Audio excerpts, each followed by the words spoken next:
And welcome again to Cooking with Generoso and Lily. I'm Generoso. I'm Lily. Hello. How? We're going to do something very, very basic here that we love as the fall is approaching and the weather and temperatures are just feeling that little snap in the air. This is the perfect dish for you, pasta fagioli, which again just means pasta with beans. And although it sounds very pedestrian and it's kind of a very basic Southern Italian dish, something you're really going to appreciate having inside the fridge, scooping it out throughout the course of the week or making on a Sunday afternoon. So let's look at some of the ingredients we'll need to do this. Let's start off with some cannellini beans, 2 cans. Don't have to be too super specific about it. A can of pastini tomato puree. Is there any other brand you recommend, or is pastini the one? I like pastini very much, but I also like cento if you can get it, or tutto rosso is actually very good, but I like pastini very much. Courtesy of the Raffi Estates, another wonderful bulb of garlic. You can, of course, get just individual cloves. Also from the Pastini Corporation, 2 bags of ditalini. If you look very carefully, these are not penne, they're like very small tubes, and they're perfect for this dish. Oregano, we didn't have any fresh oregano at the store, unfortunately, so we're going to go with dry oregano. Salt, pepper, a good knife as always, and cutting board, and a bottle of olive oil.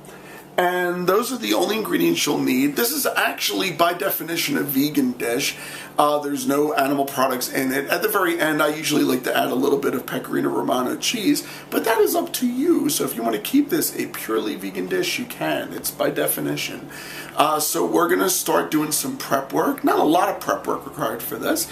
And then we'll get to cooking. And welcome back. Hello. Hello. So in the time period since we last spoke, Lily has been nice enough to cut up all of that garlic bulb into nice and fine pieces. There is not a lot of prep work for this, literally taking the cans off of cannellini and tomato puree. So what we're going to do, if we can turn towards the small Cuisinart, see that it's on a low to medium flame. And what we're going to do is we're going to fill the bottom, and again, do not be stingy. Fill the bottom with a lot of wonderful olive oil, because we're going to put beans in this, and if you don't have a lot of olive oil, it's going to burn very quickly. It will stick. It will stick. Now, fundamental to the flavor of this is going to be browning the garlic in that oil. And we're going to keep the garlic in that oil when we add the cannellini beans and later the tomato. But that will be in a few seconds. And you also have another pot on the stove, right? Yes, I do. And so this is my large, gigantic pots for the actual pasta boiling. And so being that it's a huge pot, I'm going to start the water boiling now. This dish in its entirety should take about 30 to 40 minutes to cook properly. And by that point, the water will be boiling and I could just add the ditalini. So there. Now, we shall add our garlic. And this pot's been warming up for a little tiny bit. As you can see, it makes a nice sound as all the garlic hits. Don't want to waste any of that garlic. It is delicious. It is quite delicious. And so what we are going to do is we are going to take our little wooden spoon and we're going to move the garlic around, and we're just going to very, very lightly brown it. But it's the kind of smokiness that you get from the browned garlic that's going to really fill the flavor of the pasta fagioli. And now, Jean, why are you wearing a fishbone hat? It was our first anniversary on Friday, the 26th of September, and the evening beforehand, one of our favorite bands, Fishbone, was playing in Boston, and they did a mostly ska set, which was kind of groovy. And so we caught the Fishbone at the Sinclair, and they played for over 2 hours, and I was so inspired, because I've always wanted a Fishbone hat that I must wear my hat. Even though it is ungodly hot in this kitchen, I still feel happy. So the garlic is browning very, very nicely, and very shortly we are going to add our cannellini beans. So it's been about 2 minutes, and as you can see, the garlic is browning. And it's a pretty nice color. Some of it's still a little bit white, but that's fine. Now we will add water and all our cannellini beans. There's a lot of yummy cannellini beans hiding at the bottom. We're going to add more cannellini beans. Now, what's the greatest thing about this dish that I've always found is that once these cannellini beans break down, and remember, there's no cream in this or animal product of any kind. I'm not a vegan chef, but for you vegans out there, this is actually a nice thing. The cannellini beans break down and they almost make like a cream sauce.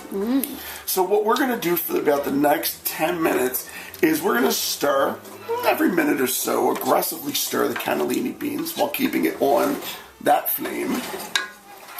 And the cannellini beans will begin to break down, and then we're going to add our tomatoes. Yeah. Welcome back. So it's been about 10 minutes, Lily, right? Yes. And I've been aggressively stirring this, as has Lily. And as you can see, most of the cannellini beans have broken down, and it's forming a kind of paste.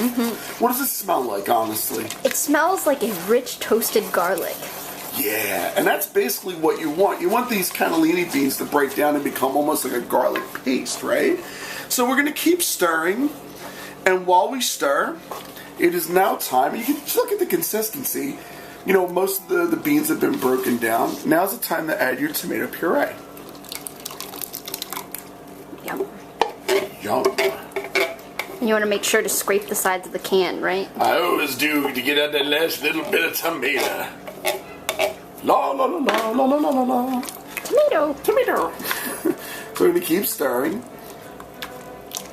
And now it's turning, as you could probably see, something out of an episode of Ultraman. It's a mix of reds and beige. And when this eventually breaks down, it's going to have kind of a muted orange color, a little similar to what the minestrone looks like, because that basically has broken down vegetables as well.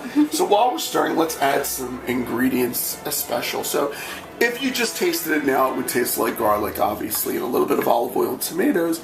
We're going to add a significant amount of pepper. I'd say, what would that be, about a tablespoon? Probably, yeah, a tablespoon and maybe even a quarter. And now we're going to go for our salt.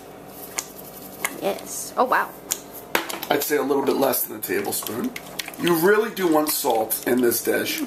Otherwise, I feel as though like you don't really taste a lot of the bean. And then you want to add your oregano. And for this, about a half a tablespoon.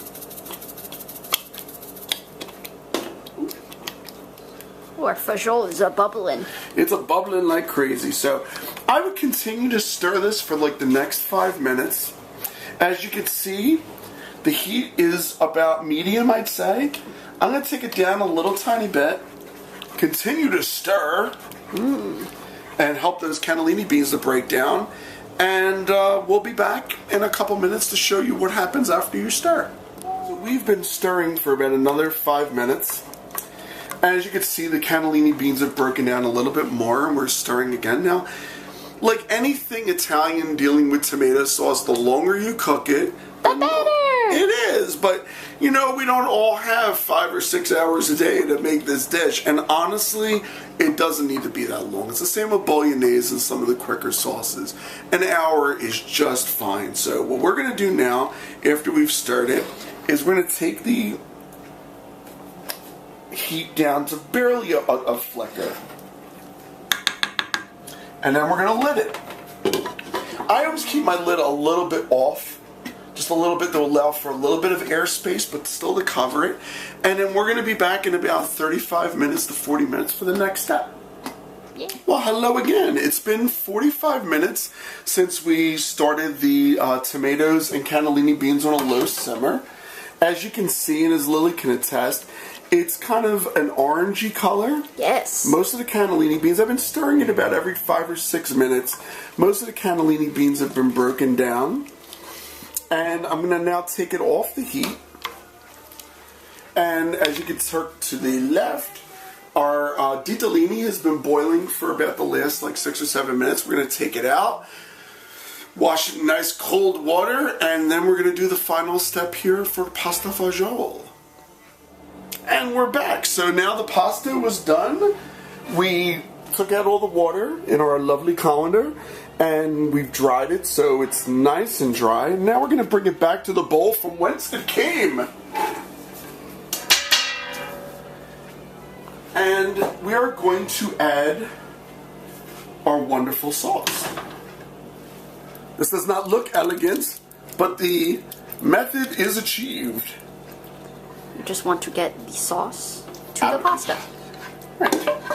Get as much out of it in the pot as you can, of course. Every little bit helps in coating. And this is happening because all that pasta cannot fit into the saucepan. No. I have made a lot of pasta tonight. So we're going to stir it up. You really want to get your arm in there because there's a lot of ditalini in this bowl. Now we added a lot of pepper and salt to the actual sauce, but I would still hit it with a little tiny bit more pepper because pepper really makes this dish pop. And then toss in about a teaspoon of salt.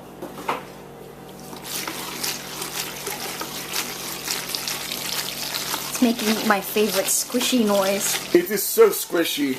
The beautiful squishiness of the pasta fagioli. Beautiful. And now what we're going to do is we're going to take our ladle, scoop it out. Look at that beautiful. You describe this as an orange color, Lily? Yes. It's very much a red-orange color. Pretty. And then I took the liberty of grating some Romano. And again, folks, if you don't like the Romano, you don't have to add it. And there you have the working men's dish, the pasta fagioli.